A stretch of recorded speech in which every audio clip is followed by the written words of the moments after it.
Hello and welcome to the Global Strip. I'm Shafat Ali, and tonight we are diving into the catastrophic floods hitting Pakistan. This is a crisis of an enormous scale. Hundreds have died, thousands have been displaced, and entire regions are battling against nature's fury. Now, let's break down what has happened so far, because since late 2025, June 2025, Pakistan has been hammered by monsoon, which is 50 to 60% heavier than last year.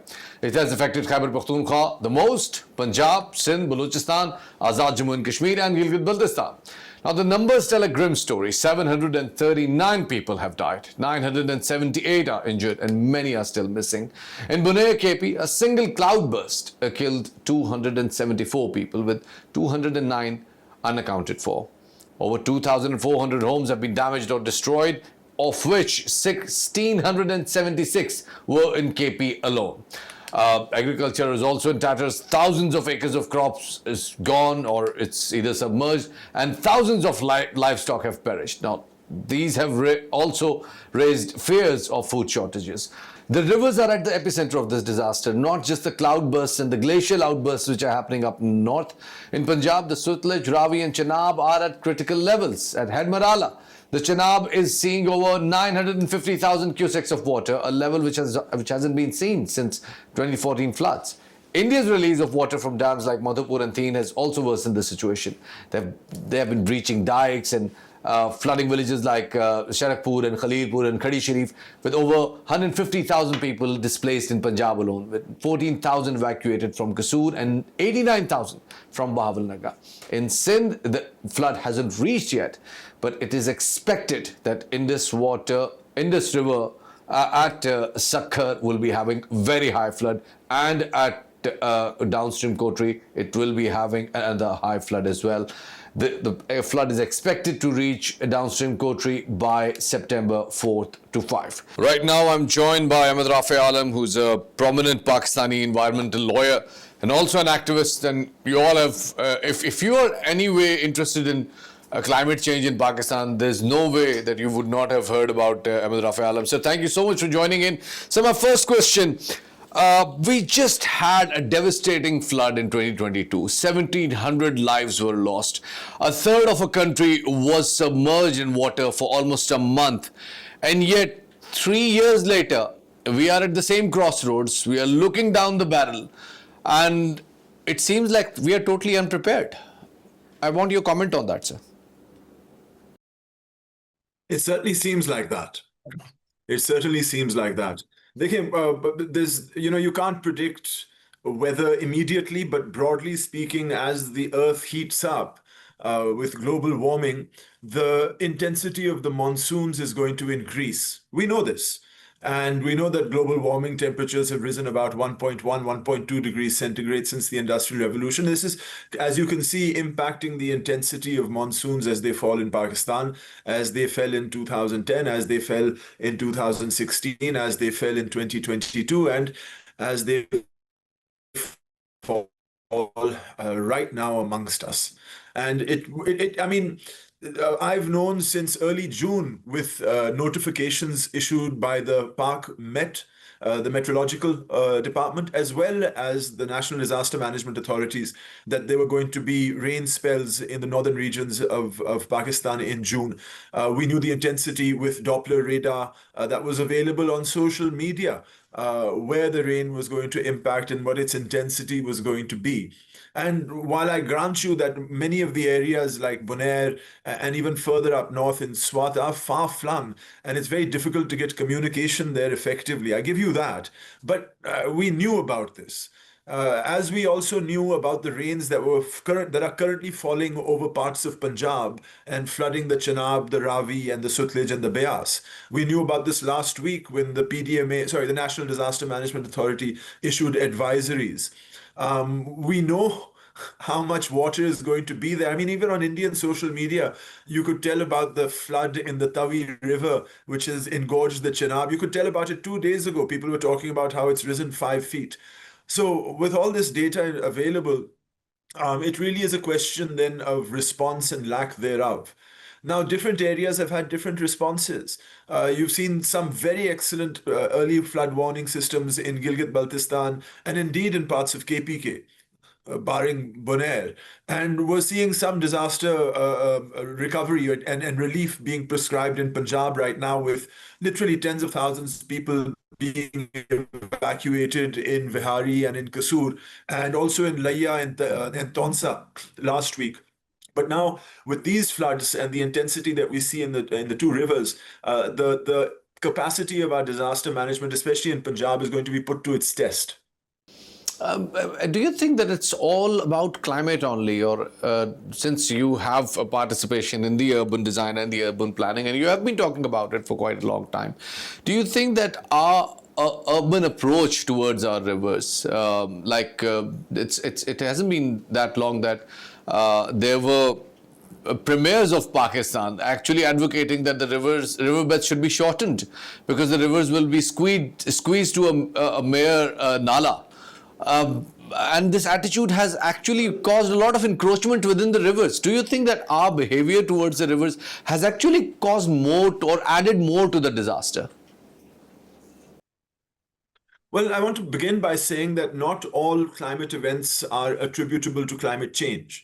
You know, we still don't have a weather attribution report that says that the rains currently that have fallen in the last 4 or 5 days in Punjab are attributed to climate change. This is distinct, for example, from 2022, when Imperial College issued a attribution study in about September, October of 2022, where they said that at least 50% of the intensity of the rain that fell in Balochistan and Sindh was caused by global warming, historical global warming. So we can, with great certainty, point to the floods in Sindh and Balochistan in 2022 and say that that was not a natural occurrence, that was a man-made occurrence.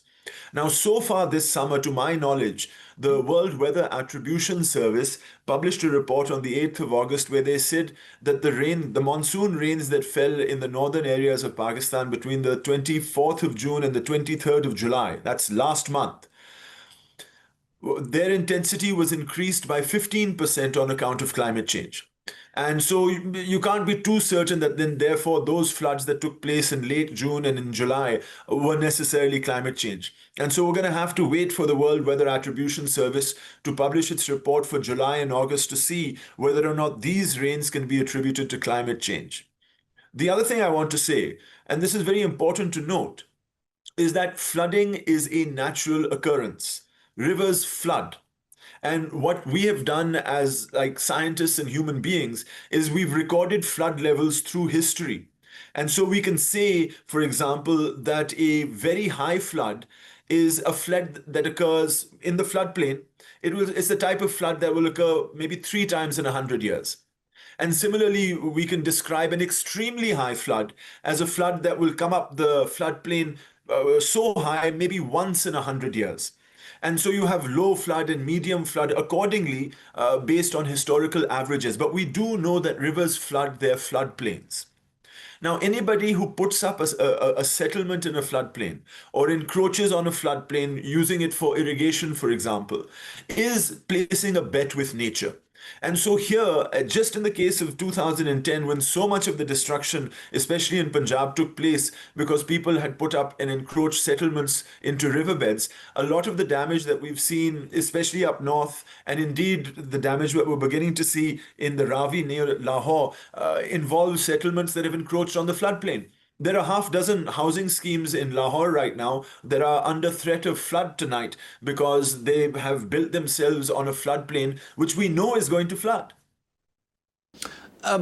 When British were here in the subcontinent, there was a massive flood in 1929. And that flood was because of a giant glacier that had collapsed up in the north. That 1929 flood has ever since been a benchmark for all the maximum water levels that can be reached within the Indus Basin. And later on in that monsoon, the climate also played a devastating part, and that was the ever highest which was ever recorded. And that 1929 flood has been the 100-year return period, which has been a benchmark for all the rivers and the nalas in Pakistan, especially in the up north. In 2009, Swat River breached that 100-year return period benchmark. But in 2022, again, it went twice the size of that 100-year return period. This year again, the Panchkoda River, which had never crossed 95,000 cusics ever in the history of it, it crossed 125,000 cusics. Climate is getting aggressive. I totally agree with you. You are absolutely spot on to that. There has been awareness and alarms about it that El Nino is coming. The sea is getting hotter. That there are things which are going to get extremely high, extremely aggressive as well. But yet our bridges designs, our barrages design, our early warning systems, they simply do not coincide with that. They simply do not reflect that.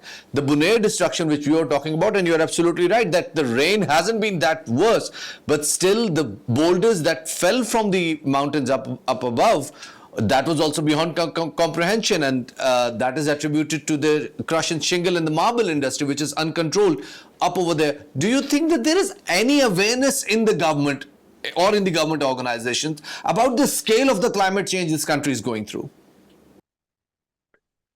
I generally don't think that people understand the scale and severity of climate change anywhere in the world. Because if we did, we would talk about nothing but the climate crisis.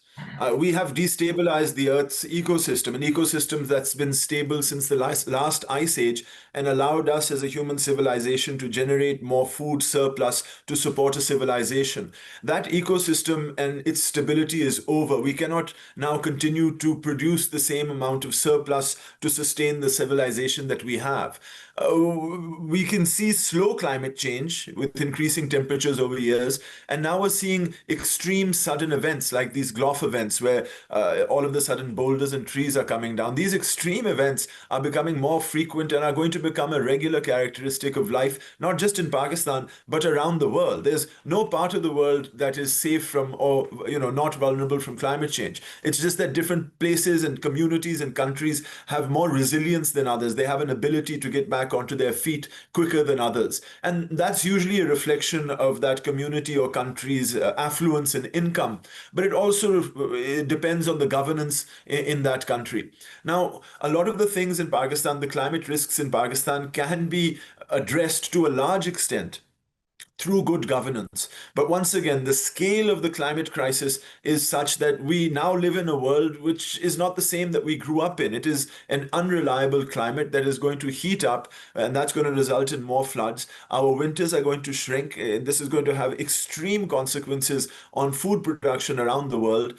They're going to become parts of the world inhabitable for human beings to actually settle in because temperatures are going to be so high. And within 150, 200 years, with the North and South poles melting, most capital cities located on the banks of an ocean or on the side of an ocean are going to be underwater. So the severity of this problem is immense. And these are just small little reminders of what sort of problem we're currently in and how much worse it's going to be.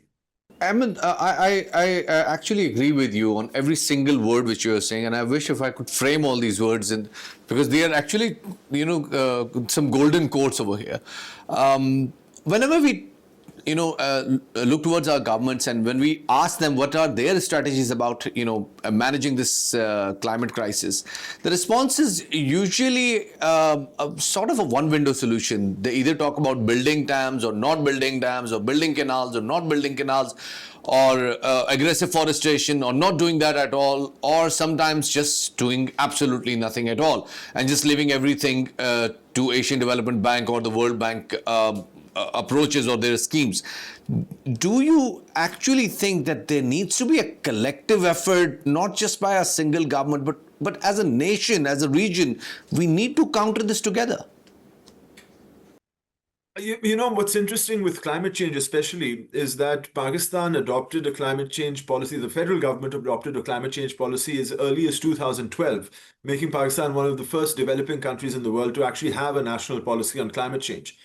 We also passed legislation on climate change in 2017. There's the Pakistan Climate Change Act passed by the National Assembly and the Senate, which sets up a climate council and a climate authority to implement the policies of the council. And through their own initiatives and also through some public interest litigation by the Supreme Court, all four provinces and Azad Jammu and Kashmir and Gilgit Baltistan all either have their own climate policies or climate action plans.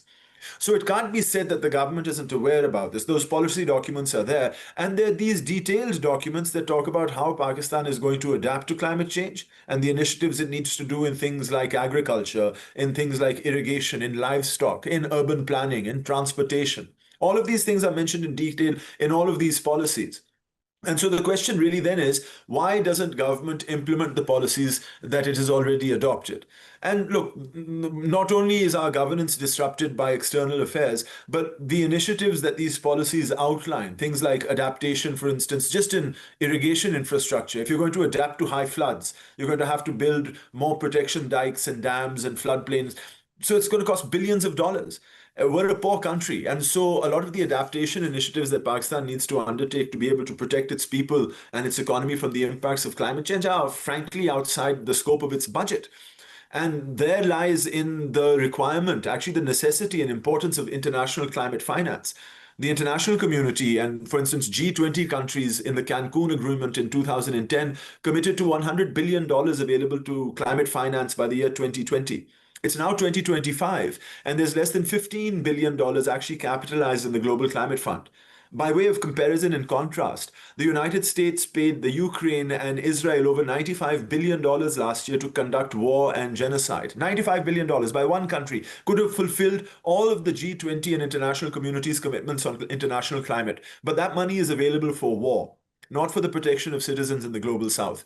And so, not only is governance important, but climate finance is important. And when you talk about climate finance, you can't forget the climate injustice that's being undertaken by the global north by withholding what is rightfully our money so we can protect our people and our economies from the global greenhouse gas emissions that those big countries have historically emitted. Not just on the government side, even in the media, when there is a term which is quite famous these days, and that is Abi Dehshatgardi, the water terrorism. And even the recent flood is being attributed to Indian dams just opening their spillway gates without few people in the media industry actually realize that India doesn't have enough storage that they can store all this water. I'm going to ask you your comment on that, but before that, we need to have a quick break over here. Ladies and gentlemen, it's time for a quick break. Keep watching The Global Script on Ocean News.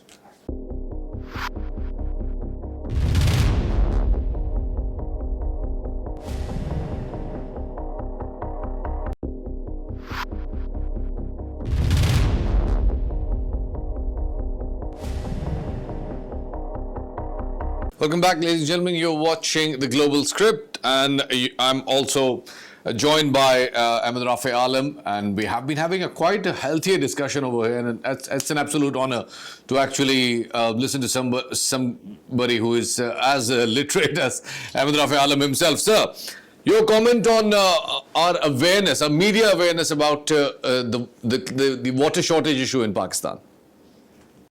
Well, before the break, you'd been talking about, well, the media awareness on water issues in Pakistan is, I mean, it's a perfect example. If you recall, in 2018, we were told that Pakistan would run out of water by 2025. The Supreme Court of Pakistan did so many suo motos on building the Diamar Bhasha Dam so that we could have water by 2025. Or lo dekho, in 2025, were inundated by flood. So there is a lot of media misunderstanding on the context of water. And earlier from the break, you talked about the idea of water terrorism, the idea that the media is reporting. And I've read this, that some of the floods are attributable to India releasing water to Pakistan or discharging water to Pakistan, which is actually in ignorance of how hydrology works.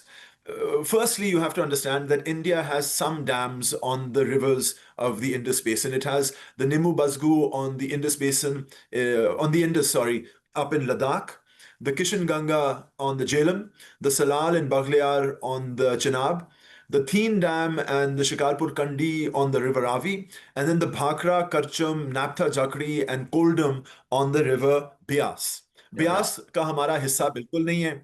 And in these dams, only the Pong Dam, the Theen Dam, and the Bhakra Dam are storages. The rest are all run-of-the-river dams. right? And they came, actually, the correct way to put this is not that India is holding water or discharging water. It is flooding in the Himalayan mountain ranges, unprecedented flooding, which is causing the streams and tributaries of the major rivers to swell up and to flood. And rivers flood, and Pakistan, being a downstream riparian, is receiving the flood waters that are passing through India, is a better way of putting the question, or a better way of understanding how the context of water and hydrology works. I don't actually agree with the idea of weaponizing water, because so often throughout human history, water has been a serious subject that people in countries talk about and negotiate about, and there are very few instances, a few dozen, where water has been used as a means of aggression and in war. It's actually a war crime to play around with water resources, and nobody wants to go there. Not just the rains, we have been also talking about the glacial outbursts, and some of them have been attributed to so-called cloudbursts as well. But these glacial outbursts up in the north, we just recently heard that there has been a 7-kilometer long lake, a newly formed lake over there. Do you think that these glacial outbursts are actually going to cause a lot of problem for Pakistan in future in terms of water scarcity? Um, Well, 2024 was the hottest year in record, and I think you have to go back 120,000 odd years. Is the hottest year on record, and this year is going to break that record actually. And I have to remind you that this is the coolest summer for the rest of your life. It's only going to get hotter from here because of climate change. And as a result, these glaciers and the lakes that form inside them and burst through them, the glacier lake outburst floods, are only going to increase in frequency and in their intensity. And these aren't just necessarily streams of water that are going to come splashing down. Those glaciers are full of rocks and of silt, and oftentimes bring with them, the side terrain of the valley, including trees. So there's not by way of, you're going to see more destruction on account of them. That's one way to put it. But there is all, like just you said that in 2012 Pakistan had designed its climate strategy. Pakistan had designed its flood strategy way long before. Just like in the Western Punjab, in the Road Kohi areas, there was a lot of discussion about how to counter these Road Kohis and how to tackle these flash floodings in these areas. A lot of paperwork was done, a lot of theses were submitted, a lot of PC1s were approved, but never anything happened on the road, on the ground. Nothing happened, and that's what we witnessed in 2022 when areas of Rajanpur and Tonsa and Dera Ghazi Khan were the worst hit by these road kohis. Same was the case in Dera Ismail Khan. There's been a lot of paperwork, but nothing in practical. But because whenever we talk about something practical, there's either a deadlock on dams or on canals or on forestation or on mining or on deforestation.